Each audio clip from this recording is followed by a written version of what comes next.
Sir, good morning. Good morning sister. ஓம் சாந்தி. ஓம் சாந்தி. குஷி குஷியா இருக்கீங்களா? குஷியா இருக்கேன் சிஸ்டர். உங்களுக்கு நீங்க எப்படி இருக்கீங்க? குஷி குஷியா இருக்கோம்.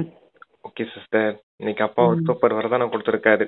விடுபட்டவராகி அன்பானவராகுங்க, இந்த உலகத்துல நடக்கிறதெல்லாம் சாட்சியா பாருங்க அப்படின்னு. ஓகே சிஸ்டர், முதல்ல பார்க்கலாம். இன்னைக்கு சூப்பர் மார்னிங் சிஸ்டர். பிரதர், அப்பாவோட மகா வாக்கியங்களை கேட்போம். 27/3/2025 காலை முரளி பாப்தாதா மதுபன். ஓம் சாந்தி. இனிமையான குழந்தைகளே, படகோட்டி உங்களுடைய படகை கரையேற்ற வந்துள்ளார். நீங்கள் தந்தையிடம் உண்மையானவராக இருந்தீர்கள் என்றால் படகு ஆடலாம் அசையலாம், ஆனால் மூழ்கி போய்விட முடியாது அப்படின்னு ஒரு தலைப்பு கொடுத்துருக்காங்க. ஆமா, படகோட்டி தந்தை வந்திருக்காரு. உங்க வாழ்க்கைங்கிற படக கரையேற்றதற்காக வந்திருக்காரு. அப்ப தந்தை கிட்ட உண்மையாக இருந்தீங்கன்னா உங்களுடைய படகு ஆடலாம் அசையலாம், ஒருபோதும் மூழ்கி போகாது, கரெக்டா போய் சேர வேண்டிய இடத்துக்கு சேர்ந்துரும் அப்படின்னு சொல்லியிருக்காரு. கேள்வி கேட்கிறாங்க, சொல்றீங்களா பிரதர்? இல்ல சிஸ்டர், வாசிங்க. கேள்வி கேட்கிறாங்க, தந்தை நினைவு குழந்தைகளுக்கு சரியாக நிலையாக இல்லாமல் இருப்பதற்கான முக்கிய காரணம் என்ன? பதில், சாக்காரத்தில் சரீரத்தில் வந்து நான் ஆத்மா நிராகாரமானவன் மற்றும் நமது தந்தை நிராகாரமானவர் சரீரமற்றவர் என்பதை மறந்து விட்டுள்ளார்கள். சாக்காரமாக இருக்கும் காரணத்தால் சாக்காரமானவரின் நினைவு எளிதாக வந்து விடுகிறது. தேகி அபிமானி ஆத்ம உணர்வு உடையவராக ஆகி தன்னை பிந்து புள்ளி என்று உணர்ந்து தந்தையை நினைவு செய்வது, இதில் தான் உழைப்பு உள்ளது. அதாவது ஆத்மா சரீரத்துல வந்து அது சாக்காரமானவர்களை நினைவு செஞ்சு சாக்காரமானவர்களை நினைவு செய்யறதுக்கு ஈஸியா இருக்கிறதுக்கு. ஆனா ஆத்மா நிராகாரமானவர், தந்தையும் நிராகாரமானவர், சரீரமற்றவர் அப்படிங்கிற இந்த நினைவு செய்யறதுக்கோ அது மறந்து போயிடுச்சு. இதில் தான் உழைப்பு இருக்குது. தேகி அபிமானியாகி, அதாவது சுயராஜ்ய அதிகாரி, நான் வெறும் ஆத்மாதான், இந்த தேக இந்திரியங்களுக்கு எஜமானன் அப்படிங்கிற அந்த நினைவுலையும் ஆத்ம அபிமானி நினைவுலையும் இருந்து நான் வெறும் ஒளி புள்ளி தான் அப்படிங்கிற உணர்வுல இருந்து பரமாத்மா தந்தையே நினைவு செய்யறதுதான் உழைப்பு இருக்குது அப்படின்னு சொல்லியிருக்காரு சிஸ்டர். ஓம் சாந்தி. சிவபகவான் கூறுகிறார், இவருடைய பெயரோ சிவன் இல்லைதானே, இவருடைய பெயர் பிரம்மா என்பதே ஆகும். மேலும் இவர் மூலமாக பேசுகிறார். சிவபகவான் வாட்ச். சிவபகவான் கூறுகிறார், எந்த ஒரு மனிதனையோ அல்லது தேவதையையோ அல்லது சூட்சும வதனவாசி பிரம்மா விஷ்ணு சங்கரையோ பகவான் என்று கூறப்படுவது இல்லை என்பதை அநேக முறை புரிய வைத்துள்ளார். யாருக்கு ஆங்கார அல்லது சாக்கார உருவம் உள்ளதோ அவர்களுக்கு பகவான் என்று கூற முடியாது. எல்லையில்லாத தந்தைக்குத்தான் பகவான் என்று கூறப்படுகிறது. பகவான் யார் என்பது யாருக்குமே தெரியாது. நேத்தி அதாவது எங்களுக்கு தெரியாது என்று கூறுகிறார்கள். உங்களிலும் கூட மிக குறைவானவரே சரியான முறையில் அறிந்துள்ளார்கள். ஹே பகவான் என்று ஆத்மா கூறுகிறது. இப்பொழுது ஆத்மாவோ புள்ளி ஆக உள்ளது. எனவே தந்தையையும் பிந்துவாகத்தானே இருப்பார். இப்பொழுது தந்தை குழந்தைகளுக்கு அமர்ந்து புரிய வைக்கிறார், நான் ஆத்மா எப்படி பிந்துவாக உள்ளேன் என்பது. 35 வருடங்களாக புரியாமல் இருக்கும் குழந்தைகள் கூட பாபாவிடம் இருக்கிறார்கள். ஒரு சிலரோ நல்ல முறையில் புரிந்துள்ளார்கள், தந்தையை நினைவு செய்கிறார்கள். சொல்றேன் சிஸ்டர். அதாவது சிவபாபா சொல்றாரு, பகவான் வாட்ச் அப்படிங்கிறது சிவபகவானுடைய வார்த்தை தான் சிஸ்டர். என்ன சிஸ்டர் சவுண்ட் கேட்டுட்டே இருக்குது? பெண்ணை வச்சு தேய்ச்சிட்டு இருக்கீங்களா? இல்ல ஹால்ல ஃபேன் ஓடுது. சொல்லுங்க பிரதர். அது ஓகே சிஸ்டர். அப்புறம் இந்த பிரம்மா சிவபகவான்னு சொல்ல முடியாது, பகவான்னு சொல்ல முடியாது. இவருடைய சரீரத்துல நான் உங்களுக்கு ஞானம் சொல்றேன் அப்படின்னு சொல்றாரு. மனிதர்களையோ எந்த ஒரு சூட்சும தேவதைகளையோ அப்புறம் இந்த தேவி தேவதைகளையோ இவங்களெல்லாம் பகவான்னு சொல்ல முடியாது. இவங்களுக்கெல்லாம் சாக்கார சரீரம் ஆக்கார சரீரம் இருக்குது. தந்தை எல்லையற்ற தந்தையாகிய எனக்கு மட்டும்தான் எந்த ஒரு சரீரமும் கிடையாது. அதனாலதான் இந்த பிரம்மாவுடைய சரீரத்தை ஆதாரமா எடுத்து உங்ககிட்ட பேசிட்டு இருக்கேன் அப்படின்னு சொல்றாரு சிஸ்டர். தந்தை தான் தூய்மையற்றவர்களை தூய்மையாக்கக்கூடியவர் அப்படின்னு சொல்றாங்க. பகவான் யாருன்னு கேட்டா மனிதர்கள் நேத்தின்னு சொல்லிட்டாங்க, சாஸ்திரத்துல அப்படித்தான் எழுதிட்டாங்க அப்படிங்கறத சொல்றாரு. தந்தை படகோட்டியா வந்திருக்காரு அப்படிங்கறத சொல்றாரு. சரி, வாசிங்க சிஸ்டர். 30-35 வருஷமா புரிஞ்சுக்காத குழந்தைங்க கூட இருக்கிறாங்க. ஆமா, ஒரு சிலர் நல்ல முறையில் புரிஞ்சுக்கிறார்கள், சில ஒரு சிலர் நல்ல முறையில் புரிந்துள்ளார்கள், தந்தையை நினைவு செய்கிறார்கள். எல்லையில்லாத தந்தை உண்மையான வைரம் ஆவார். ம், வைரமானது மிகவும் மிகவும் நல்ல பெட்டியில் வைக்கப்படுகிறது. யாரிடமாவது நல்ல வைரங்கள் ம், இருந்தது என்றால் அவற்றை யாருக்காவது காண்பிக்க வேண்டியிருந்தால் தங்கம் அல்லது வெள்ளி டப்பாவில் வைத்து பிறகு காண்பிப்பார்கள். வைரத்தை வைர வியாபாரி தான் அறிந்து கொள்ள முடியும், வேறு யாரும் அறிந்து கொள்ள முடியாது. போலியானவையை காண்பித்தால் கூட யாருக்கும் தெரிய வராது. இது போல நிறைய பேர் ஏமாற்றி விடுகிறார்கள். ம், எனவே இப்பொழுது உண்மையான தந்தை வந்துள்ளார். ம். அதாவது என்ன சொல்றாருன்னா சிஸ்டர், வைரம்ன்றது சிவபாபா. அது தந்தை தான் உண்மையான வைரமா இருக்காரு. தந்தை தான் பிரம்மா உடல்ல வந்து பேசுறாரு இல்லையா? இது போல நிறைய பேர் இருக்காங்க. பலர் வந்து ஏமாத்திடுறாங்க, நான் தான் பகவான்னு சொல்லி அப்படின்னு சொல்றாரு. வைரத்தை கூட எப்படி வைப்பாங்க? நல்ல பெட்டியில கோல்டன் பாக்ஸ், அந்த சில்வர் பாக்ஸ்லாம் வைப்பாங்க. அது போல தந்தை வந்து இந்த ஒரு முறை தான் இந்த பிரம்மா உடல்ல வந்து உங்களுக்கு இந்த ஞானம் கொடுத்துட்டு இருக்கேன் அப்படிங்கிறதுக்காக அதை சொல்றாரு சிஸ்டர். ஆனா நிறைய பேர் எனக்கும் நீ பகவான் இருக்காருன்னு சொல்லிட்டு மக்களை ஏமாத்திடுறாங்க. அதுலதான் உண்மையான விஷயம் எதுன்னு கண்டுபிடிக்கிறதே பெரிய கஷ்டமா இருக்கு இந்த உலகத்துல அப்படின்னு சொல்றாரு. சரிவா? அப்பா சொல்றாங்க, ம், எப்படி ஆனால் போலியானவர்களும் கூட எப்படி எப்படி இருக்கிறார்கள் என்று மனிதர்களுக்கு எதுவுமே தெரிய வருவதில்லை. உண்மையின் படகு ஆடும் அசையும் ஆனால் மூழ்காது என்று பாடப்படுகிறது.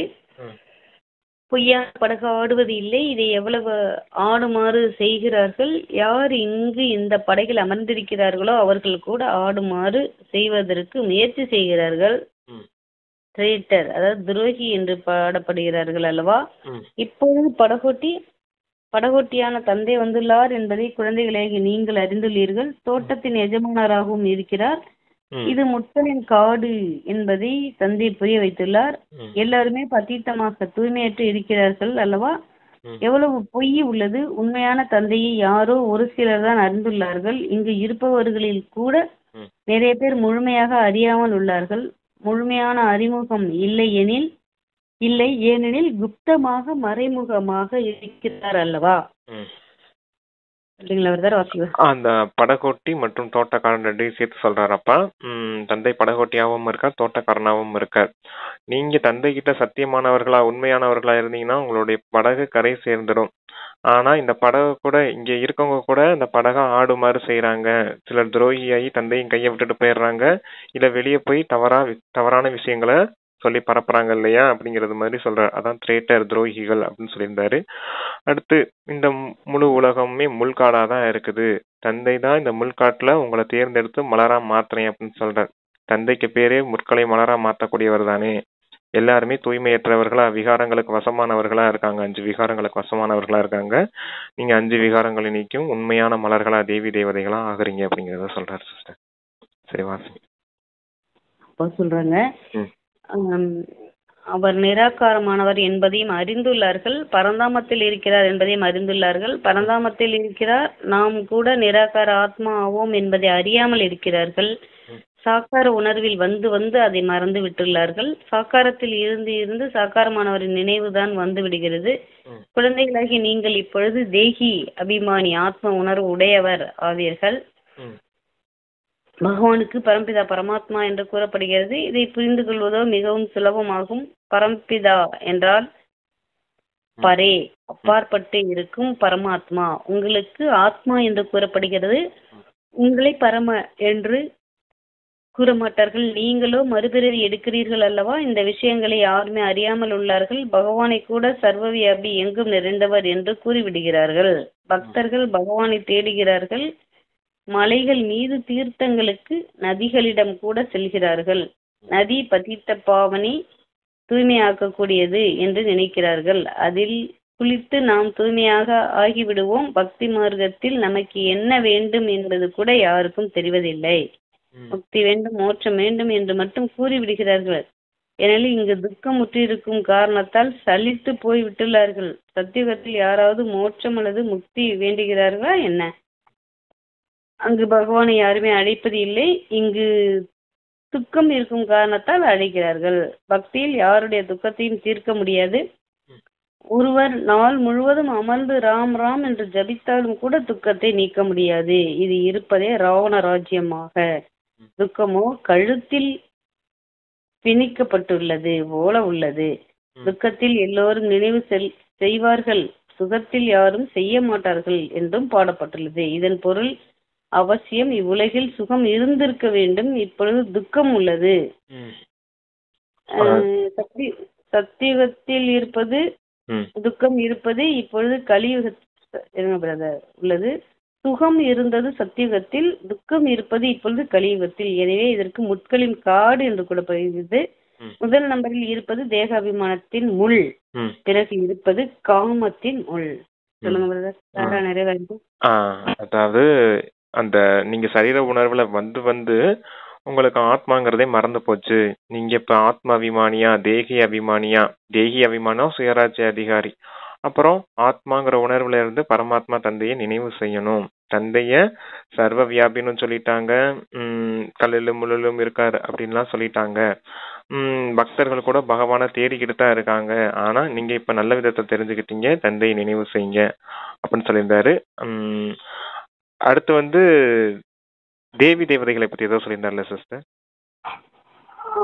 சலித்து போயிட்டார்கள், தூய்மையாக்கி விடுவோம், நதிகளிடம் கூட பதித்த பாவனி கங்கை இருக்கு இல்லையா, அந்த தண்ணீர் கங்கைக்குள்ள மூழ்கி எந்திரிச்சா நாங்க தூய்மையாயிடுறோம் அப்படிங்கறது மாதிரி சொல்லிட்டாங்க அப்படின்னு சொல்றாரு. அந்த தண்ணீர் கங்கையினால தூய்மையாக்க முடியாது. பதித்த பாவனர் தந்தை மட்டும்தான். தந்தை நினைவு செய்யறதுனாலதான் நீங்க தூய்மையாகிறீங்க அப்படின்னு சொல்றாரு. முதல் நம்பர் விகாரம் எதுனா இந்த தேக அபிமானம் தான் அப்படின்றத சொல்றாரு. தேகம் நானுங்கிற அந்த உணர்வு தான். நீங்க தேகம் இல்ல ஆத்மான்னு உணரக்கூடிய விஷயம்தான் முதல் எதிரி அப்படின்னு சொல்றாரு. முதல்ல இதை நீக்குங்க, இதை நீக்கிட்டீங்கனாலே மற்ற விகாரங்கள் ஆட்டோமேட்டிக்கா அழிஞ்சு போயிடும் அப்படின்னு சொல்றாரு. ரெண்டாவது இருக்கக்கூடிய முள் காமத்தின் முள், அடுத்து கோபத்தின் முள் அப்படின்னு சொல்லியிருக்காரு சிஸ்டர். அகங்காரம், காமம், கோபம், அப்புறம் தான் பற்று, பேராசை எல்லாம் அப்படிங்கறத சொல்லியிருக்காரு. இந்த உலகம் துக்கமா இருக்கிற காரணத்தினால மோட்சம் வேணும் அப்படின்னு சொல்றாங்க. சத்தியுகத்துல யாரும் மோட்சம் வேணும்னு கேட்க மாட்டாங்க. இங்க பகவானை அழைப்பது கூட இல்லை அப்படின்னு சொல்றாரு. அதாவது நீங்க துக்கத்துல இருக்கும் போதுதான் தந்தையை நினைவு செய்றீங்க, பக்தி செய்துகிட்டு இருக்கீங்க. நீங்க சத்தியுகத்துல இருக்கும் போது சுகமா இருந்தீங்க, அதனால தந்தையை நினைக்கிறதே இல்ல. அப்ப சுகத்துல இருக்கும் போது நீங்க மோட்சம் வேணும்னு கேட்கல, துக்கத்துல இருக்கும் போதுதான் மோட்சம் வேணும்னு கேக்குறீங்க. பக்தர்களுக்கு எதை வேண்டதுன்னே தெரியல அப்படின்னு சொல்றாரு. பக்தர்களுக்கு பகவான் கிட்ட என்ன வேண்டதுன்னே தெரியல அப்படிங்கறது மாதிரி சொல்றாரு. சுகம் வேணுமா சாந்தி வேணுமானே தெரியல, எங்களுக்கு மோட்சம் வேணும்னு மட்டும் கேக்குறாங்க அப்படின்றது சொல்றாரு. சரிவா? எவ்வளவுதான் ராம் ராம்னு ஜெபித்தாலும் இந்த துக்கத்தை நீக்க முடியாது, ஏன்னா இது ராவண ராஜ்யமா இருக்கு அப்படின்னு சொன்னாரு. பொருள் அப்பா சொல்றாங்க, நீங்கள் இந்த கண்களால் பார்ப்பது அனைத்தும் அழிய போகிறது என்று இப்பொழுது தந்தை புரிய வைக்கிறார். இப்பொழுது நீங்கள் சாந்திதாம் செல்ல வேண்டி உள்ளது. உங்களது வீடு மற்றும் ராஜாங்கத்தை நினைவு செய்யுங்கள்.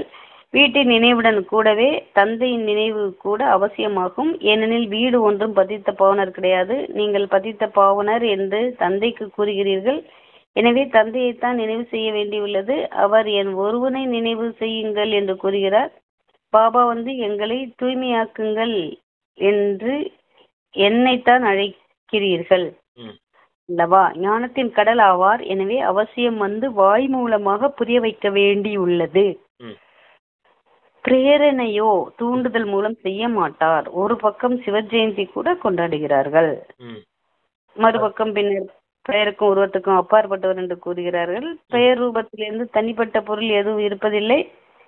பிறகு வாசிக்கிட்ட பிரதர் சொல்றீங்களா? சொல்றேன் சிஸ்டர். அதாவது பகவான் நீங்க கண்ணால எதெல்லாம் பாக்குறீங்களோ அது எல்லாமே விநாசமாக போகுது அப்படின்னு சொல்லியிருக்காரு. நீங்க இப்ப இந்த முழு உலகத்தையும் மறந்து சாந்தி தாமத்தை நினைவு செய்யணும். அது உங்களுடைய வீடா இருக்குது. நீங்க வீட்டை மட்டும் நினைவு செய்யக்கூடாது, தந்தையும் சேர்த்தே நினைவு செய்யணும் அப்படின்னு சொல்றாரு. தந்தை தான் பதித்த பாவனரை தவிர அந்த வீடு ஒன்றும் பதித்த பாவனர் கிடையாது அப்படின்னு சொல்லியிருக்காரு. நீங்க சிவஜெயந்தி கூட இங்க கொண்டாடுறாங்க. சிவஜெயந்தி கொண்டாடிட்டு தந்தை பேர் உருவத்துக்கு அப்பாற்பட்டவர் அப்படின்னு சொல்லிட்டாங்க அப்படிங்கறத சொல்றாரு. தந்தை பேர் உருவத்துக்கு அப்பாற்பட்டவர்னு சொல்லிக்கிறாங்க, சர்வ வியாபின்னு சொல்லிக்கிறாங்க. இப்படி எல்லா விஷயத்தையும் சொல்லிடுறாங்க அப்படிங்கறத சொல்றாரு. அவங்க வாய்க்கு என்னென்ன வருதோ அது எல்லாத்தையும் சொல்லிடுறாங்க. சிவஜெயந்தியும் கொண்டாடுறாங்க. பேர் உருவத்துக்கு அப்பாற்பட்ட பொருள்லாம் இங்க எதுவும் கிடையாது, எல்லாத்துக்குமே பேர் இருக்குது. ஆத்மாக்களுக்கு கூட ஆத்மான்ற பேர் இருக்குது, பரமாத்மா கூட பரமாத்மா சிவன் அப்படிங்கிற பேர்லாம் இருக்குது இல்லையா அப்படிங்கிறார். சிவனுங்கிற பேரை கூட சொல்றாங்க, பேர் உருவத்துக்கு அப்பாற்பட்டவர்னு சொல்றாங்க. என்ன என்ன சொல்றாங்கன்னு அவங்களுக்கே தெரியாம சொல்லிட்டு இருக்காங்க அப்படின்னு சொல்றாரு சிஸ்டர். ஆம். அப்பா சொல்றாங்க, ம். மறுபக்கம் பின்னர் பெயருக்கும் உருவத்திற்கும் அப்பாற்பட்டவர் என்று கூறுகிறார்கள். பெயர் ரூபத்திலிருந்து தனிப்பட்ட பொருள் எதுவும் இருப்பது இல்லை. பிறகு கல், மண் எல்லாவற்றிலும் இருக்கிறார்கள் என்று கூறிவிடுகிறார்கள். அநேக வழிகள் உள்ளன அல்லவா? உங்களை 5 விகாரங்கள் என்ற ராவணன் துச்ச புத்தி உடையவராக ஆக்கிவிட்டுள்ளான் என்று தந்தை புரிய வைக்கிறார். எனவே தேவதைகளுக்கு முன்னால் சென்று வணங்குகிறார்கள். ஒரு சிலரோ நாஸ்திகராக இருப்பார்கள், யாரையுமே ஏற்றுக்கொள்வது இல்லை. இங்கு தந்தையிடம் வருவதே பிராமணர்கள் ஆவார்கள். அவர்களுக்குத்தான் 5000 வருடங்களுக்கு முன்னரும் புரிய வைத்திருந்தார். பரம்பிதா பரமாத்மா பிரம்மா மூலமாக ஸ்தாபனை செய்கிறார் என்று எழுதப்பட்டும் உள்ளது. எனவே பிரம்மாவின் குழந்தைகள் ஆகிறார்கள்.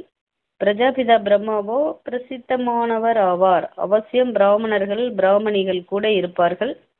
இப்போது நீங்கள் சூத்திர தர்மத்தில் இருந்து வெளியேறி பிராமண தர்மத்தில் வந்துள்ளீர்கள். உண்மையில் இந்து என்று சொல்லிக் கொள்பவர்கள் தங்களுடைய உண்மையான தர்மத்தை அறியாமல் உள்ளார்கள். எனவே ஒரு சமயம் ஒருவரை ஏற்றுக்கொள்வார்கள், இன்னொரு நேரம் இன்னொருவரை ஏற்றுக்கொண்டு இருப்பார்கள். அது அநேகரிடம் சென்று கொண்டு இருப்பார்கள். அதாவது உங்களை மாயை எந்த அளவுக்கு துச்ச புத்தியுடையவனா ஆக்கிட்டான் பாத்தீங்களா அப்படிங்கிறார். தந்தைய எல்லா இடத்துலயும் இருக்கவர் அப்படின்னு சொல்லிட்டாங்க, இந்த பேர் உருவத்துக்கு அப்பாற்பட்டவர் அப்படின்லாம் சொல்லிட்டாங்க. அடுத்து இந்த தந்தை இந்த பிராமணர்களுக்கு தான் 5000 வருஷத்துக்கு முன்னாடி புரிய வச்சாரு. இப்ப மீண்டும் இவர்களுக்கு தான் புரிய வைக்கிறார் அப்படிங்கறத சொல்றாரு. அப்ப பிரம்மா மூலமா ஸ்தாபனை அப்படிங்கிறது சாஸ்திரத்துல கூட எழுதி இருக்குது. அப்படின்னா இந்த பிரம்மா மூலமா ஸ்தாபனை செய்யறது யாரு? சிவபகவான். பிராமணிகள் கூட இருப்பாங்க இல்லையா? இங்க நீங்க முதல்ல சூத்திர வம்சத்துல இருந்தீங்க, மாயின் வசத்துல இருந்தீங்க. இப்ப தந்தை ஜென்மம் கொடுத்து உங்களை பிராமணர்களா ஆக்கியிருக்கேன் அப்படின்னு சொல்றாரு சிஸ்டர். சரி வாசு. அப்பா சொல்றாங்க, அநேகரிடம் சென்று கொண்டு இருப்பார்கள். கிறிஸ்தவர்கள் ஒருபொழுதும் யாரிடமும் செல்ல மாட்டார்கள். பகவான் தந்தை என்னை நினைவு செய்யுங்கள் என்று கூறுகிறார் என்பதை இப்பொழுது நீங்கள் நிரூபித்து கூறுகிறீர்கள். என்னை நினைவு செய்தால் நீங்கள் தூய்மையற்ற நிலையில் இருந்து பாவனமாக தூய்மையாக்கி விடுவீர்கள் என்று பகவான் கூறுகிறார் என்பது ஒரு நாள் பத்திரிகைகளில் கூட வெளிவரும். விநாசம் நெருங்கும் பொழுது பத்திரிகைகள் மூலமாக கூட இந்த குரல் காதுகளில் விழும். பத்திரிகைகளிலோ எங்கெல்லாமோ இருந்து செய்திகள் வருகிறது அல்லவா? இப்பொழுது கூட நீங்கள் பத்திரிகைகளில் வெளியிடலாம். பகவான் கூறுகிறார், நான் பதித்த பாவனாவேன், என்னை நினைவு செய்தீர்கள் என்றால் நீங்கள் தூய்மையாக விடுவீர்கள் என்று பரம்பிதா பரமாத்மா சிவன் கூறுகிறார். இந்த பதித்த உலகத்தின் விநாசம் எதிரிலேயே உள்ளது. விநாசம் நிச்சயமாக போகிறது. இதுவும் அனைவருக்கும் நிச்சயம் ஏற்பட்டுவிடும். ஒத்திகை கூட ஆகிக்கொண்டே இருக்கும். அதாவது சிஸ்டர் சொல்லிடலாம், அந்த ஹிந்து தர்மத்தை பத்தி சொல்லியிருந்தாரு. ஹிந்து தர்மத்தினர் இப்ப ஒரு வழியில நடப்பாங்க. இப்ப சிவனை கும்பிட்டு இருப்பாங்க, நாளைக்கே போய் விஷ்ணுவை கும்பிடுவாங்க, அப்புறம் சன்னியாசிகிட்ட போய் ஆசீர்வாதம் வாங்குவாங்க. இந்த மாதிரி ஒவ்வொரு நேரத்துக்கும் அவங்க சமயத்துக்கு ஏற்ற மாதிரி மாறிக்கிட்டு இருக்காங்க அப்படின்றது சொல்றாரு. ஆனா கிறிஸ்தவ தர்மத்தினர் அப்படி கிடையாது. அவங்க இயேசுவை மட்டும்தான் வழிபடுறதுனால அவங்கள மட்டும் தான் வழிபடுறாங்க. ஆனா ஹிந்து தர்மத்தினர் தான் இப்படி மாறி மாறி போயிட்டு இருக்காங்க அப்படின்னு சொல்றாரு. இப்ப தந்தை சொல்றாரு, நீங்க ஆத்மான்னு உணர்ந்து பரமாத்மா தந்தையை நினைவு செஞ்சீங்க அப்படின்னா தூய்மையாயிடுவீங்க. இந்த விஷயம் நாளைக்கு பத்திரிகையில கூட வரலாம்.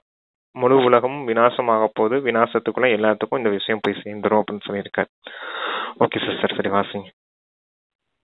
பத்திரிகையில கன்ஃபார்மா வரும்னு சொல்றாரு. ஆமா, வந்துட்டு தானே சிஸ்டர் இருக்குது. அப்பா சொல்றாங்க, ராஜஸ்தானி ஸ்தாபனை ஆகாதவரை விநாசம் ஆகாது என்பதை குழந்தைகளாக நீங்கள் அறிந்துள்ளீர்கள். பூகம்பம் ஆகியவை கூட ஏற்படும் அல்லவா? ஒரு புறம் குண்டுகள் வெடிக்கும், மறுபுறம் இயற்கை சேதங்கள் கூட வரும். உணவு தானியங்கள் ஆகியவை கிடைக்காது, கப்பல்கள் வராது, பஞ்சம் ஏற்பட்டுவிடும். பசியால் இறந்து இறந்து முடிந்து போய் விடுவார்கள். உண்ணாவிரதம் ஆகியவை மேற்கொள்கிறார்கள் என்றாலும் அவர்கள் பிறகும் கொஞ்சம் கொஞ்சம் நீர் அல்லது தேன் ஆகியவை உட்கொள்கிறார்கள். எடையில் லேசாகி விடுகிறார்கள். இதுவோ அமர்ந்த இடத்திலேயே திடீரென்று பூகம்பம் ஏற்படும், இறந்து விடுவார்கள். விநாசமோ அவசியம் ஏற்படும். விநாசம் ஆக போகிறது, எனவே ராம் ராம் என்று கூறுங்கள் என்று சாது சன்னியாசி ஆகியோர் கூற மாட்டார்கள். மனிதர்களோ பகவானையே அறியாமல் உள்ளார்கள். பகவானோ சுயம் அவர்தான் அவரை பற்றி அறிந்துள்ளார். வேறு யாருக்கும் தெரியாது. அவர் வருவதற்கான குறிப்பிட்ட நேரம் உள்ளது. அப்பொழுது அவர் இந்த வயோதிக சரீரத்தில் வந்து முழு சிருஷ்டியின் முதல் இடை கடை பற்றிய ஞானத்தை கூறுகிறார். இப்பொழுது திரும்பி செல்ல வேண்டும் என்பதை குழந்தைகளாகி நீங்கள் அறிந்துள்ளீர்கள். இதிலே மகிழ்ச்சி ஏற்பட வேண்டும். நாம் சாந்திதாம் செல்கிறோம். மனிதர்கள் அமைதிதான் விரும்புகிறார்கள். ஆனால் யார் அமைதியை கொடுக்க முடியும்? சாந்தி தேவா என்று கூறுகிறார்கள் அல்லவா? இப்பொழுது விநாசம் ஏற்பட போகுது. எந்த மாதிரி ஏற்படும் அப்படின்னு சொல்றாரு. இயற்கை சீற்றம் ஏற்படும், வெடிகுண்டுகள் வெடிக்கும், உணவு பற்றாக்குறை வரும், கப்பல்கள் வராது, போக்குவரத்து எல்லாமே நின்றுடும். எப்படி கொரோனா டைம்ல வந்துச்சு இல்லையா லாக்டவுன், அதே போல வந்துடும். அப்ப என்ன செய்வீங்க? உணவு சாப்பிடாம கொஞ்சம் கொஞ்சமா இறந்து போயிடுவாங்க அப்படிங்கறத சொல்றாரு. இங்க உண்ணாவிரதம் கூட இருக்காங்க. அதுலயும் கூட நீர் தேன்லாம் சாப்பிடுவாங்க. ஆனாலும் எடை குறைஞ்சு போயிடுறாங்க இல்லையா? அது போல கொஞ்சம் கொஞ்சமா இந்த முழு உலகத்துல இருக்கக்கூடிய எல்லாரும் இறந்து போயிடுவாங்க. எல்லாரும் இப்ப சாந்தி தாமம் போக வேண்டியது இருக்கும். டிராமா படி எல்லாரும் வீட்டுக்கு போய் தான் ஆகணும். நீங்க எப்ப சத்தியுகத்துக்கு தயாராயிட்டீங்களோ அப்ப விநாசம் ஏற்படும். விநாசம் ஏற்படும் போது இந்த மாதிரி சூழ்நிலை எல்லாம் ஏற்படும் அப்படின்னு சொல்லியிருக்காரு சிஸ்டர். சரி வாசிங்க. அப்போ சொல்றாங்க, இப்பொழுது தேவர்களுக்கெல்லாம் தேவனோ ஒரே ஒரு உயர்ந்ததிலும் உயர்ந்த தந்தை ஆவார். நான் உங்கள் அனைவரையும் தூய்மைப்படுத்தி அழைத்து செல்வேன் என்று அவர் கூறுகிறார். ஒருவரை கூட விடமாட்டேன். நாடகப்படி அனைவரும் சென்றே ஆக வேண்டும். கொசு கூட்டம் போல அனைத்து ஆத்மாக்களும் செல்கிறார்கள் என்று பாடப்பட்டுள்ளது. சத்தியுகத்தில் மிகவும் குறைவான மனிதர்கள் இருப்பார்கள் என்பதையும் அறிந்துள்ளீர்கள். இப்பொழுது கலியுக கடைசியில் எத்தனை ஏராளமான மனிதர்கள் உள்ளார்கள். பிறகு எப்படி குறைந்து போவார்கள்? இப்பொழுது இருப்பது சங்கமம். நீங்கள் சத்தியுகம் செல்வதற்காக புருஷார்த்தம் முயற்சி செய்கிறீர்கள். விநாசம் ஆகும் என்பதை அறிந்துள்ளீர்கள். கொசுக்களை போல ஆத்மாக்கள் செல்வார்கள். முழு கூட்டமே சென்றுவிடும். சத்தியுகத்தில் மிகவும் குறைவாகவே இருப்பார்கள். அதாவது கொசு கூட்டம் போல இப்ப போக வேண்டியது இருக்கும். தந்தைய சாந்தி தேவா அப்படின்னு சொல்றாங்க. அப்ப சாந்தி தேவானா எப்படி வந்து சாந்தியை கொடுப்பார் அப்படிங்கிற விஷயத்த தான் சொல்லிக்கிட்டு இருக்காரு. விநாசம் ஏற்படும், எல்லாரும் கொசு கூட்டம் போல சாந்தி தாமத்துக்கு போய் சேர்ந்துருவாங்க அப்படின்னு சொல்றாரு. ஓகே சிஸ்டர், அவ்வளவுதானே அதுல.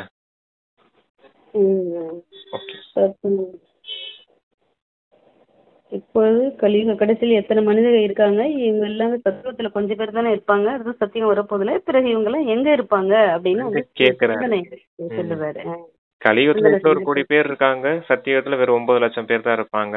நீங்க எல்லாம் சங்கமயுகத்துல இப்ப புருஷார்த்தம் பண்றீங்க. உங்க புருஷார்த்தத்துக்கு ஏற்பதான் சத்தியுகத்துக்கு போய் சேருவீங்க அப்படிங்கறத சொல்றாரு. சங்கமயுகத்துக்குள்ள வராதவங்க, புருஷார்த்தம் செய்யாதவங்க எல்லாம் சாந்தி தாமத்துல இருப்பாங்க அப்படின்னு இருக்காரு. ஒருத்தர் கூட விட மாட்டேன், கொசு கூட்டம் மாதிரி எல்லாரையும் அழைச்சிட்டு போயிடுவேன் அப்படின்னு சொல்லி சொல்றாரு. எந்த ஒரு தேகதாரியையும் நினைவு செய்யாதீர்கள் என்று தந்தை கூறுகிறார். பார்த்தும் நாம் பார்ப்பதில்லை. நாம் ஆத்மாக்கள். நாம் நமது வீட்டிற்கு செல்வோம். குஷியுடன் பழைய சரீரத்தை விட்டுவிட வேண்டும். தங்களது சாந்தி தாமத்தை நினைவு செய்து கொண்டே இருந்தீர்கள் என்றால் அந்திமதி சோகதி, இறுதியில் புத்தி எப்படியோ கருகிவிடும். ஒரு தந்தையை நினைவு செய்வது, இதில் உழைப்பு உள்ளது. உழைப்பின்றி உயர்ந்த பதவி கிடைக்குமா என்ன? தந்தை வருவதே உங்களை நரனில் இருந்து நாராயணராக. இப்ப பழைய உலகத்தில் எந்த நிம்மதியும் இல்லை. அமைதி இருப்பதே சாந்திதாமம் என்று. மற்றும் சுகதாமத்தில் இங்கோ வீட்டிற்கு வீடு அசாந்தி தான் உள்ளது, அடிதடி உள்ளது. இப்பொழுது இந்த சீச்சி உலகத்தை மறந்து விடுங்கள் என்று தந்தை கூறுகிறார். இனிமேலும் இனிமையான குழந்தைகளே, நான் உங்களுக்காக சொர்க்கத்தின் ஸ்தாபனை செய்ய வந்துள்ளேன். இந்த நரகத்தில் நீங்கள் பத்தித்தமாக தூய்மையற்றவராக ஆகியுள்ளீர்கள். இப்பொழுது சொர்க்கத்திற்கு செல்ல வேண்டும். இப்பொழுது தந்தை மற்றும் சொர்க்கத்தை நினைவு செய்தீர்கள் என்றால் அந்தமதி சுகதி, இறுதி காலத்தில் புத்தி எவ்வாறோ அவ்வாறே கதி ஆகிவிடும். திருமணம் ஆகியவற்றிற்கு தாராளமாக செல்லுங்கள். ஆனால் நினைவு தந்தையை செய்யுங்கள். முழு ஞானமும் புத்தியில் இருக்க வேண்டும். தாராளமாக வீட்டில் இருங்கள். குழந்தைகள் ஆகியோரை பராமரியுங்கள். ஆனால் என்னை நினைவு செய்யுங்கள் என்பது பாபாவின் கட்டளை ஆகும் என்பதை புத்தியில் நினைவு கொள்ளுங்கள். வீட்டை விட வேண்டியது இல்லை. இல்லை என்றால் குழந்தைகளை யார் பராமரிப்பார்கள்? பக்தர்கள் வீட்டில் இருக்கிறார்கள், இல்லறத்தில் இருக்கிறார்கள், பிறகும் பக்தர்கள் என்று அழைக்கப்படுகிறார்கள். ஏனெனில் பக்தி செய்கிறார்கள். அதாவது நீங்க இப்ப தேகதாரிகளை தேகத்தையும் நினைவு செய்யாதீங்க. ஒரு தந்தையை மட்டும் நினைவு செய்யுங்க. சாந்தி தாமம் போகணும். சாந்தி தாமத்தை மட்டும் நினைவு செய்யுங்க அப்படின்னு சொல்லியிருக்காரு. அடுத்து நீங்க இல்லறத்துல இருந்தாலும் தந்தையை நினைவு செய்யுங்க அப்படின்றத சொல்லியிருக்காரு. இல்லறத்துல இருந்தாலும் குழந்தைகளை பராமரிங்க. இல்லறத்தையும் நல்ல விதத்துல பார்த்துக்கோங்க. இல்லறத்தை பார்த்துக்கிட்டே தந்தையை நினைவு செய்தீங்கன்னா தூய்மையாயிடுவீங்க அப்படின்னு சொல்லியிருக்காரு சிஸ்டர். சரி வாசிங்க. சொல்றாங்க பக்தி பக்தி பத்தி ஆமா, பக்தினா பக்தியில இது இல்லறத்துல இருந்தாலும் நீங்க தந்தையை நினைவு செய்யுங்கன்னு சொன்னார் இல்லையா? பக்தர்கள் கூட அங்கதான் இல்லறத்துலதான் இருக்காங்க, பராமரிக்கிறார்கள், விகாரத்தில் செல்கிறார்கள். இருப்பினும் குருமார்கள் கிருஷ்ணரை நினைவு செய்யுங்கள். அதுக்கு முன்னாடி அதான் சிஸ்டர் சொல்லிட்டு அதான் பக்தர்கள் இல்லறத்துல இருக்காங்க. நீங்களும் இல்லறத்துல தானே இருக்கீங்க, அவங்களும் இல்லறத்துல தான் நினைவு செய்யறாங்க. அவங்க பக்தர்களா இருக்காங்க. நீங்க இல்லறவாசிகளா இருந்து ஏன் குழந்தைகளை பராமரிக்க சொல்றாரு அப்படின்னா அவங்க விகாரிகளா இருக்காங்க. இப்ப நீங்க நிர்விகாரிகளா ஆகிறதுக்கான ஒரு முயற்சி செய்துகிட்டு இருக்கீங்க. அங்கேயும் இளர மார்க்கம் தான். இது சத்தியமும் இளர மார்க்கம் தான். அங்க காமம் தான் இருக்காது, 5 விகாரங்கள் தான் இருக்காதே தவிர மற்றபடி அங்கேயும் குழந்தைகள் பராமரிக்கிறது எல்லாமே இருக்கத்தானே செய்யும். அதுக்காக நீங்க இங்க இல்லறத்துல இருந்து தந்தையை நினைவு செய்யுங்க, தூய்மையாயிருவீங்க, சத்தியத்துக்கு போயிடுவீங்க. இதுல எந்த டிஸ்டர்பன்ஸும் இல்லை அப்படின்னு சொல்றாரு சார். அப்போ சொல்றாங்க, ஏனெனில் பக்தி செய்கிறார்கள், வீடு வாசலில் பராமரிக்கிறார்கள், விகாரத்தில் செல்கிறார்கள். இருப்பினும் குருமார்கள் கிருஷ்ணரை நினைவு செய்யுங்கள், அப்பொழுது அவரை போல குழந்தை பிறக்கும் என்று அவர்களுக்கு கூறுகிறார்கள். இந்த விஷயங்களில் இப்பொழுது குழந்தைகளாகிய நீங்கள் செல்ல வேண்டியதில்லை. ஏனெனில் உங்களுக்கு இப்பொழுது சத்தியுகத்திற்கு செல்வதற்கான விஷயங்கள் கூறப்படுகின்றன. அந்த சத்தியுகத்தின் ஸ்தாபனை ஆகி கொண்டிருக்கிறது. வைகுண்டத்தின் ஸ்தாபனை ஒன்றும் கிருஷ்ணர் செய்வது இல்லை. கிருஷ்ணரோ அதிபதியாகி இருந்தார், தந்தையிடமிருந்து ஆஸ்தி அடைந்திருந்தார். சங்கமத்தின் நேரத்தில் தான் கீதையின் பகவான் வருகிறார். கிருஷ்ணரே பகவான் என்று கூற மாட்டார்கள். இவரோ படிப்பவராக இருந்தார். கீதையை கூறியவர் தந்தை மற்றும் கேட்பவர் குழந்தை ஆவார். பக்தி மார்க்கத்தில் பிறகு தந்தைக்கு பதிலாக குழந்தையின் பெயரை போட்டுவிட்டார்கள். தந்தையை மறந்து விட்டார்கள். எனவே கீதையும் குறையுள்ளதாக ஆகிவிட்டது. அந்த குறையுள்ள கீதையை படிப்பதால் என்ன ஆகும்? தந்தையோ ராஜயோகம் கற்பித்து சென்றார். அதன் மூலம் கிருஷ்ணர் சத்தியுகத்தின் அதிபதி ஆனார். பக்தி மார்க்கத்தில் சத்யநாராயணன் கதை கேட்பதால் யாராவது சொர்க்கத்தின் அதிபதி ஆவார்களா என்ன? சத்தியுகத்துல சத்தியுகத்தின் அதிபதி ஆனார். பக்தி மார்க்கத்தில் சத்யநாராயணன் கதையை கேட்பதால் யாராவது சொர்க்கத்தின் அதிபதி ஆவார்களா என்ன? யாருமே இந்த சிந்தனையுடன் கேட்பதும் இல்லை. அதனால் எந்த லாபமும் கிடைப்பதும் இல்லை. சாது சன்னியாசிகள் ஆகியோர் அவரவர் மந்திரத்தை கொடுக்கிறார்கள், அவர்களது போட்டோ கொடுக்கிறார்கள். இங்கு அந்த விஷயம் எதுவும் கிடையாது. மற்ற சத்சங்களுக்கு சென்றார்கள் என்றால் அங்கு குறிப்பிட்ட இந்த சுவாமியின் கதை இருக்கிறது என்பார்கள். யாருடைய கதை? வேதாந்தத்தின் கதை. நீங்க சொல்லுங்க பிரதர். இல்லறம், அதாவது அதை என்ன சொல்லியிருந்தாரு? கிருஷ்ணர்ல இல்லறவாசிகளுக்கு கிருஷ்ணரை நினைவு செய்துட்டே இருங்க, அப்பதான் உங்களுக்கு கிருஷ்ணரை போல குழந்தை பிறக்கும் அப்படின்லாம் சொல்றாங்க. இப்ப நீங்க அந்த மாதிரி விஷயம்லாம் செய்ய வேண்டியதில்லை. கிருஷ்ணர் வைகுண்டத்தை படைக்கிறதுல சிவபகவான் தான் வைகுண்டத்தை படைக்கிறார். இப்ப உங்களுக்கு ராஜயோகம் கிடைச்சிட்டு இருக்குது. அந்த கீதையில கூட தந்தை சிவபகவானுடைய மகா வாக்கியம்னு சொல்றதுக்கு பதிலா கிருஷ்ணருடைய பெயரை போட்டுட்டாங்க. கிருஷ்ணர் எப்படியானார்? சொர்க்கத்தின் அதிபதியா இங்க பிரம்மாவா இருக்கக்கூடியவர் பாடம் படிச்சு முயற்சி செஞ்சு அவர் அந்த சொர்க்கத்தின் அதிபதி ஆகிறார், கிருஷ்ணன் ஆகிறார். அப்ப அந்த கிருஷ்ணன் யாரு? இந்த பிரம்மா யாரு? சிவபகவானுடைய குழந்தை. அதான் தந்தையின் பேரை போடுறதுக்கு பதிலாக குழந்தையின் பேரை போட்டு வச்சிருக்காங்க. அப்ப அந்த கீதை கூட குறை உள்ளதான் ஆயிடுச்சு இல்லையா? அப்ப அதை படிக்கிறதுனால உங்களுக்கு எந்த பிரயோஜனமும் இல்லை. இப்ப தந்தை உங்களுக்கு சொல்லி தரக்கூடிய இந்த ராஜயோகத்தை கற்றுக்கோங்க அப்படின்னு சொல்றாரு. இதன் மூலமா தான் அந்த சொர்க்கத்தின் ஆஸ்தி வைகுண்டத்தின் எஜமானர்களா நீங்க ஆக முடியும் அப்படின்னு சொல்லியிருக்காங்க. சன்னியாசிகள் போன்றவங்க மந்திரம் கொடுப்பாங்க, என்ன செய்வாங்க? தங்களுடைய புகைப்படங்களை கொடுப்பாங்க, போட்டோ கொடுப்பாங்க, கொடுத்து நினைவு செய்யுங்க, இந்த மந்திரத்தை ஜபிச்சுக்கிட்டே இருங்க, குரு மந்திரம்னு சொல்லி கொடுப்பாங்க. அதனால கூட எந்த பிரயோஜனமும் ஏற்பட போறது கிடையாது. இங்க தந்தை சொல்றது, தந்தைய நினைவு செய்யணும் அப்படின்னா ஆத்மா பரமாத்மா தந்தையை நினைவு செய்யுங்க, அதுவே போதும் அப்படின்னு சொல்றாரு. அப்பா சொல்றாங்க, வேதாந்தத்தின் கதை, கீதையின் கதை ஆ. பாகவதத்தின் கதை நமக்கு கற்பிப்பவர் யாரும் தேகதாரி கிடையாது என்பதை குழந்தைகளாக நீங்கள் இப்பொழுது அறிந்துள்ளீர்கள். ம். அவர் சாஸ்திரம் ஆகியவை ஒன்றும் படித்தவரும் அல்ல. சிவபாபா ஏதாவது சாஸ்திரம் படித்திருக்கிறாரா என்ன? மனிதர்கள் படிக்கிறார்கள். சிவபாபா கூறுகிறார், நான் கீதை ஆகியவை எதுவுமே படித்தது இல்லை. ம். எந்த ரதத்தில் நான் அமர்ந்துள்ளேனோ அவர் படிக்கிறார், அவர் படித்திருக்கிறார். நான் படித்தது இல்லை. எனக்குள்ளோ முழு சிருஷ்டி சக்கரத்தின் முதல் இடைக்கடை பற்றிய ஞானம் உள்ளது. இவர் தினமும் கீதை படித்துக் கொண்டிருந்தார். ம். கிளிப்பிள்ளை போல மனப்பாடம் செய்து கொண்டிருந்தார். தந்தை எப்பொழுது பிரவேசம் செய்தாரோ பின் சட்டென்று உடனே கீதையை விட்டு விட்டார். ஏனெனில் இதுவோ சிவபாபா கூறுகிறார் என்பது புத்தியில் வந்துவிட்டது. நான் உங்களுக்கு சொர்க்கத்தின் அரசாட்சி அளிக்கிறேன்.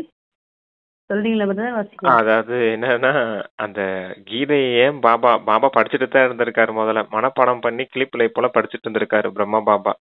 அப்ப எப்ப சிவபாபா பிரவேசமானாரோ பாபாவுக்குள்ள, அப்ப உடனே அந்த விஷயத்த விட்டுட்டேன் அப்படிங்கறத சொல்றாரு. பகவத்கீதையை படிக்கிறத விட்டுட்டேன், தந்தை கொடுக்கக்கூடிய அந்த ராஜயோகம் இந்த நினைவுல வந்துட்டேன் அப்படிங்கறத சொல்லியிருக்காரு சிஸ்டர். சொல்றாங்க, நான் உங்களுக்கு சொர்க்கத்தின் அந்த சவுண்ட் கேட்டுட்டே இருக்குது சிஸ்டர். நான் வாசிக்கும் போது மட்டும் அந்த சவுண்ட் கேக்குது. எதுவும் விரல வச்சு ஆட்டுறீங்களா என்னன்னு தெரியல. சரி வாசிங்க சிஸ்டர்.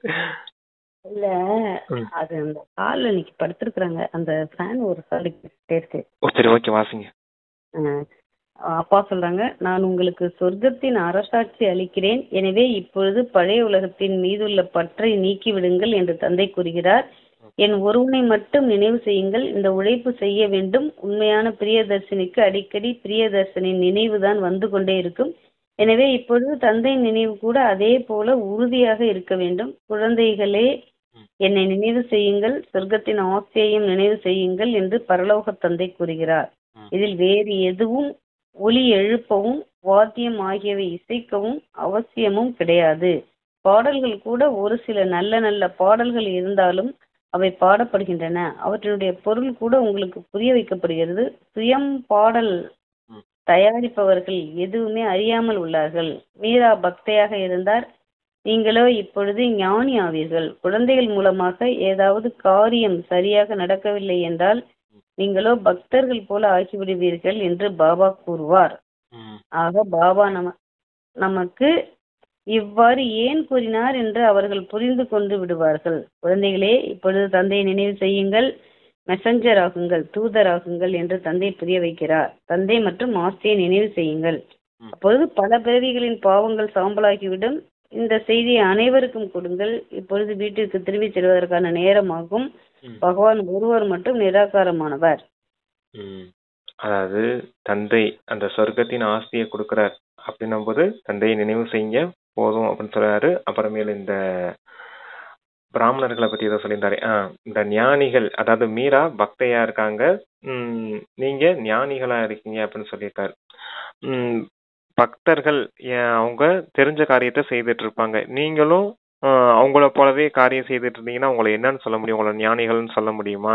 அதனால தான் பாபா நீங்க தந்தை மற்றும் ஆஸ்தியின் அறிமுகத்தை கொடுக்கறதுக்கு எல்லாருக்கும் தூதுவர்களாகி போகணும் அப்படின்னு சொல்லியிருக்காரு. பக்தர்கள் போல அந்த பாவனை மட்டும் இருந்தா பத்தாது அப்படிங்கறத சொல்லியிருக்காரு சிஸ்டர். சரி வாசிங்க. நீங்க தந்தையை மட்டும் நினைவு செய்யுங்க, தூய்மையாயிடுவீங்க அப்படின்னு சொல்லியிருக்காரு. சரி வாசிங்க. பாடல்கள் பாடப்படுகின்றன, அவற்றின் பொருள் உங்களுக்கு புரிய வைக்கப்படுகிறது. அது பாடல்கள்ங்கிறது இந்த பக்தி மார்க்கத்துல அந்த வாத்தியம் இசைப்பாங்களா, இந்த ராம் ராம்னு சொல்லிட்டு ஓம் ஓம்னு சொல்லிட்டு இந்த மாதிரி வாத்தியம் இசைக்கிறது, இந்த இது பண்றதெல்லாம் தேவையில்லை. இங்க நல்ல நல்ல பாடல்கள்லாம் உங்களுக்கு இருக்குது, பாபா பாடல்கள்லாம் இருக்குது. அதை நீங்க கேளுங்க, அதுலயே கூட விஷயங்கள் உங்களுக்கு புரிய வைக்கப்படுது அப்படிங்கறத சொல்லியிருக்காரு. இந்த பாடல்கள் கேட்கறதையாவது ஏதாவது பிரயோஜனம் இருக்கு தந்தை நினைவு செய்யறதுக்கு? அங்க ராம் ராம் சொல்றதுனாலயோ ஓம் ஓம்னு சொல்றதுனாலயோ எந்த ஒரு பிரயோஜனம் இல்லை இல்லையா அப்படிங்கிறதுக்காக அதை சொல்லியிருக்காரு.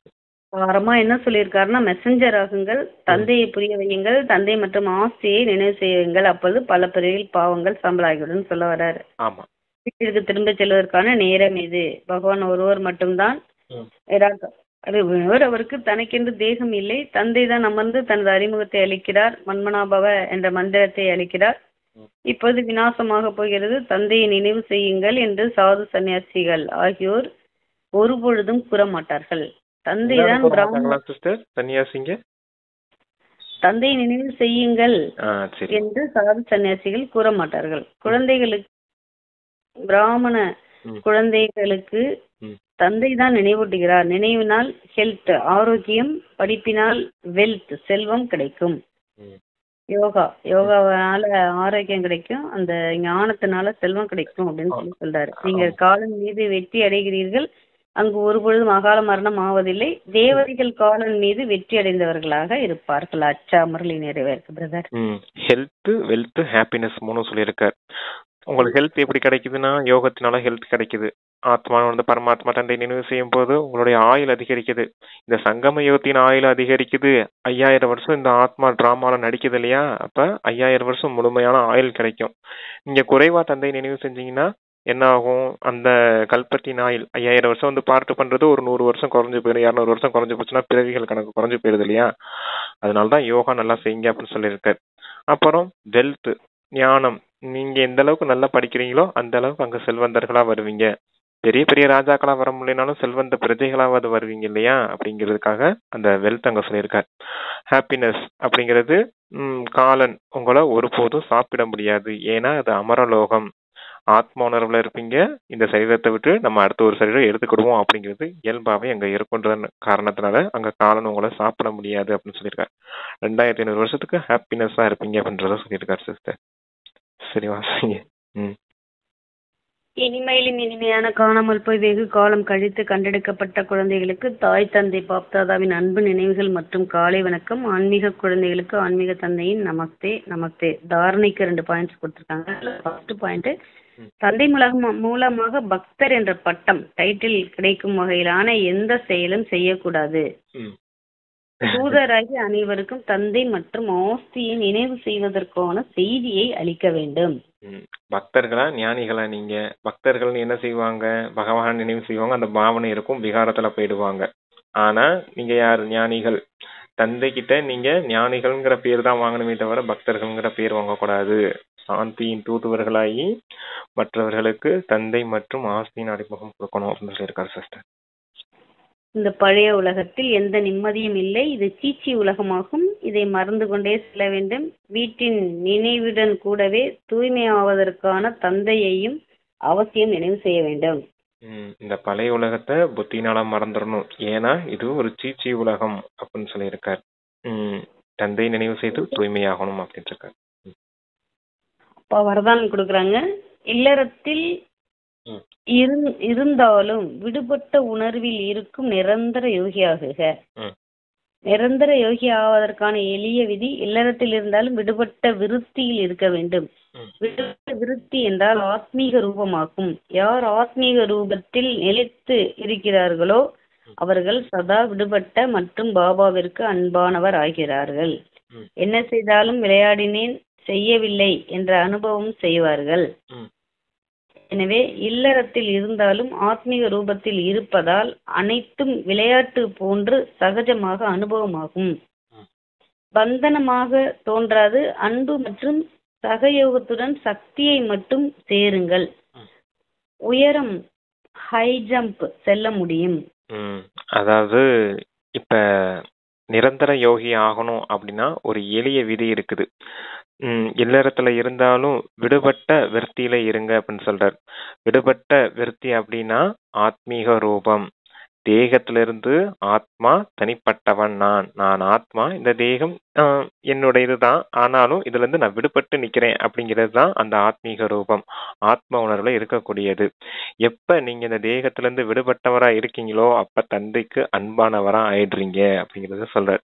அதனாலதான் அப்பா ஸ்லோகன் கொடுப்பாரு, விடுபட்டவரா இருங்க, அன்பானவரா இருங்க அப்படின்னு. அதான் ஆத்மீக ரூபத்துல இருந்தீங்க அப்படின்னா பரமாத்மா தந்தைக்கு அன்பானவரா இருப்பீங்க. அப்ப இந்த உலகத்துல நடக்கக்கூடிய விஷயங்கள் எல்லாமே எப்படி உங்களுக்கு அனுபவம் ஆகும்னா விளையாட்டு போல அனுபவம் ஆகும். டிராமா நன்மை செய்யக்கூடியதுன்னு தெரிஞ்சு வச்சிருக்கீங்க. அதனாலதான் இங்க நடக்கக்கூடிய விஷயங்கள் எல்லாம் விளையாட்டு போல அனுபவம் ஆகும். பந்தனமாக ஃபீல் ஆகாது உங்களுக்கு. அப்ப நான் செய்யவில்லை, விளையாடினேன் அப்படிங்கிற அனுபவம் தான் இருக்கும் அப்படிங்கறத சொல்லியிருக்காரு. இதுதான் நிரந்தர யோகி ஆகிறதுக்கான ஒரே விதி அப்படின்னு சொல்லியிருக்காங்க. அன்பு மற்றும் சகயோகத்துடன் அந்த சக்தியையும் கலந்துட்டீங்க அப்படின்னா உயரம் தாண்டி விடுவீங்க, ஹை ஜம்ப் செய்திருவீங்க அப்படின்னு சொல்லியிருக்காரு சிஸ்டர். 3 விஷயம் இதுல இருக்குது: ஆத்மா, பரமாத்மா, டிராமா. ஆத்மா அப்படிங்கிறது நான் தேகம் இல்ல, ஆத்மா. எப்ப இந்த தேகத்திலிருந்து விடுபட்டு நான் நிக்கிறேனோ அப்ப பரமாத்மா தந்தைக்கு அன்பானவனா ஆயிடுவேன். எப்ப நீங்க ஆத்மான்னு வந்தீங்களோ ஈஸியாவே உங்களுக்கு பரமாத்மா தந்தை நினைவு வந்துடும். ஆத்மா வந்தாச்சு, பரமாத்மா வந்தாச்சு. இந்த நினைவுல நீங்க இருக்கும்போது இந்த உலகத்துல நடக்கக்கூடிய விஷயங்கள், உங்க வீட்டுல நடக்கக்கூடிய விஷயங்கள் எல்லாமே எப்படி அனுபவமாகும்னா விளையாட்டு போல அனுபவமாகும். டிராமா, அவங்க உங்களுக்கான பாட்டை கிடைச்சிருக்குது, அவங்க உங்களுக்கான பாட்டை ப்ளே பண்ணிக்கிட்டு இருக்காங்க. டிராமா நன்மை செய்யக்கூடியதான். அவங்க சண்டையிட்டு இருந்தாலும் சரிதான், என்ன பிரச்சனை நடந்தாலும் சரிதான், டிராமா நன்மை செய்யக்கூடியதுன்னு ஃபுல் ஸ்டாப் வச்சிருவீங்க. அதனாலதான் இங்க இல்லறத்துல இருந்தாலும் விடுபட்டவரா இருக்கிறது தான் நிரந்தர யோகி ஆகிறதுக்கான ஒரே விதி அப்படின்னு சொல்லியிருக்காரு. இதுதான் அந்த சக்தி அப்படின்னு சொல்லியிருக்காரு. அன்பு, சகயோகம், சக்தி இதெல்லாம் சேர்ந்துருச்சுன்னா இங்க ஈஸியாவே எல்லாத்தையும் கடந்து போயிடுவீங்க, ஹை ஜம்ப் செய்திடுவீங்க. அதாவது கலியுகத்துல இருந்து சங்கம யுகத்துல ஸ்டிக்க ஊனி சத்தியுகத்துக்கு அப்படியே ஹை ஜம்ப் பண்ணி போயிடுவீங்க அப்படின்னு சொல்லியிருக்காரு. Okay sister. அப்பா ஸ்லோகன் சொல்றாங்க, புத்தியின் ஆழம் மற்றும் ஆத்மாவின் லேசான தன்மைதான் பிராமண வாழ்வின் சிறப்பு இயல்பு. ஆமா, புத்தியின் ஆழம் மற்றும் ஆத்மாவின் லேசான தன்மைதான் பிராமண வாழ்வின் சிறப்பு இயல்பு. ஆமா, புத்தியின் ஆழம் அப்படிங்கிறதுனா புத்தியினால ஞானத்தை சிந்தனை செய்யணும். ஞானத்தை சிந்தனை செய்து சிந்தனை கடல்ல மூழ்கி போய் அந்த ரத்தினங்களை எடுத்துட்டு வரணும் அப்படின்றத சொல்றாரு இல்லையா. அதத்தான் புத்தினால நல்ல விதத்துல சிந்தனை செய்து அந்த ஞான கடலின் ஆழத்துல போய் அந்த ரத்தினங்களை எடுத்துட்டு வர அளவுக்கு, ஞான பாயிண்ட்ஸ் நல்ல நல்ல பாயிண்ட்ஸ் எடுத்துட்டு வர அளவுக்கு உங்க புத்தி இருக்கணும். அதான் புத்தியின் ஆழம்னு சொல்லியிருக்காரு. ஆத்மாவின் லேசான தன்மை அப்படின்றது மனதை குறிக்கக்கூடியதான். மனதுல நம்ம தேகம்னு பிடிச்சு வச்சிருந்தோம்னா பாரமாயிடும். என் மனசு ரொம்ப பாரமா இருக்குதுங்க அப்படின்னு தானே சொல்லுவோம். அதான் அங்க சொல்லியிருக்காங்க. பாரமா இருக்கக்கூடாது. எப்ப பாரமாகுது அந்த ஆத்மா மனசு, எப்ப பாரமாகுது அப்படின்னா அது தேகத்தை நினைக்கும் போது. நீங்க ஆத்மான்னு உணரும் போது மனசு லேசாயிடும். அதான் ஆத்மா லேசான தன்மை. ஒன்னு ஞானம், இன்னொன்னு யோகம். இது 2 தான் பிராமண வாழ்க்கையின் சிறப்பியல்பு அப்படின்னு சொல்லியிருக்காங்க. அவ்வியக்த சமிக்கை சத்தியம் மற்றும் பண்பாடு என்ற கலாச்சாரத்தை தனதாக்குங்கள். தைரிய சக்தி இருந்தால் சர்வசக்திவானின் உதவி கிடைக்கும். பெண் சிங்கம் ஒருபொழுதும் யாருக்கும் பயப்படாது, பயமற்று இருக்கும்.